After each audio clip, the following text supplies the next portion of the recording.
Olá, eu me chamo Clélia Nóbrega, sou mestranda em Diversidade e Inclusão pela Universidade Federal Fluminense e meu trabalho se intitula Métodos e Práticas Relevantes para a Exposição à Língua Inglesa de Pré-Escolares com TEA, um relato de experiência.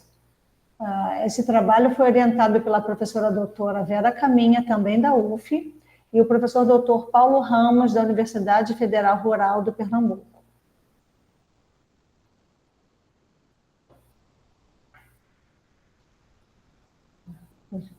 Desculpe.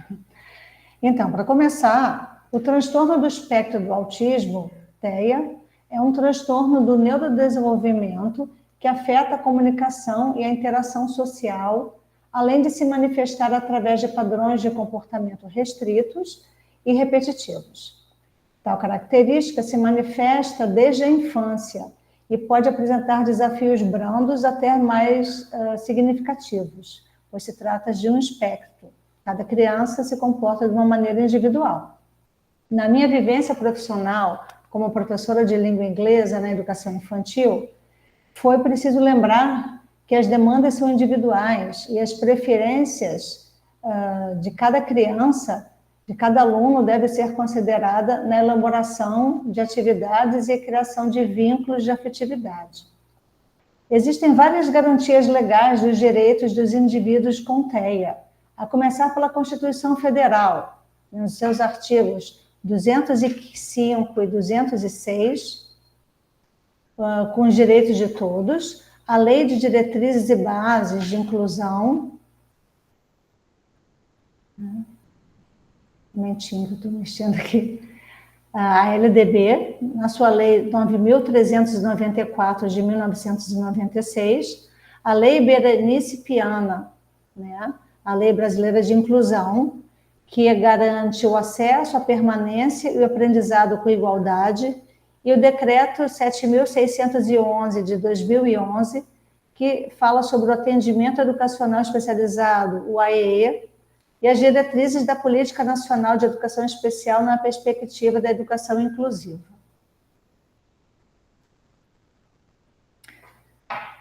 Os objetivos do meu trabalho são fazer o levantamento bibliográfico a respeito de atividades pedagógicas que existem para a exposição à língua inglesa de alunos com TEA da educação infantil, identificar e listar os métodos e práticas mais relevantes escolhidos e reportados como exitosos na literatura específica e confeccionar atividades pedagógicas utilizando as práticas exitosas listadas.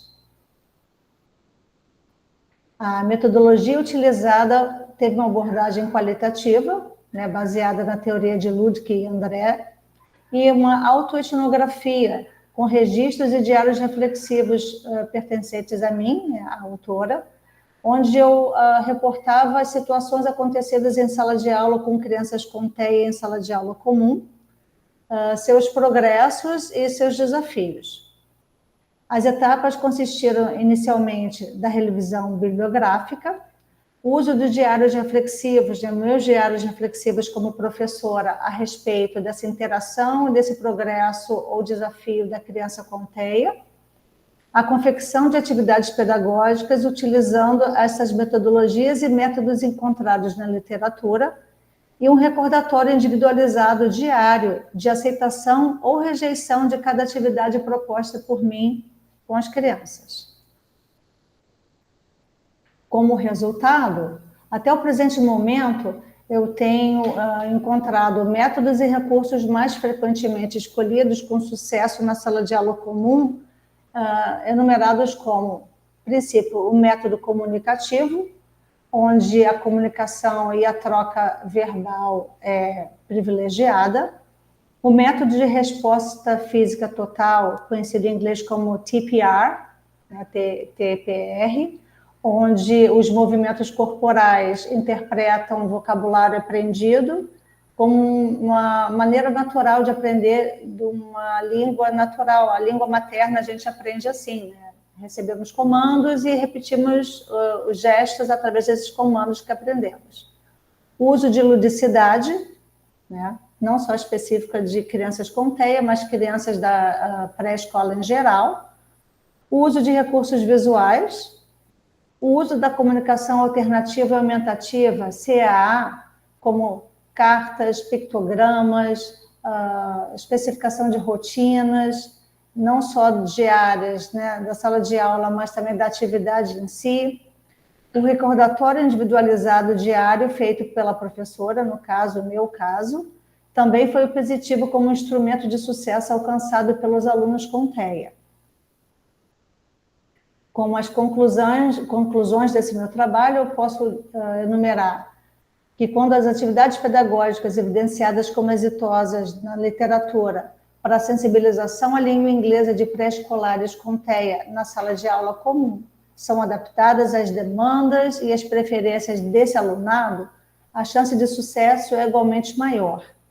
Além disso, os professores de língua inglesa de pré-escolares com TEA na sala de aula comum, quando buscam alternativas de adaptações de atividades e objetivos mais específicos para estudantes com TEA, possuem uma concreta chance de sucesso.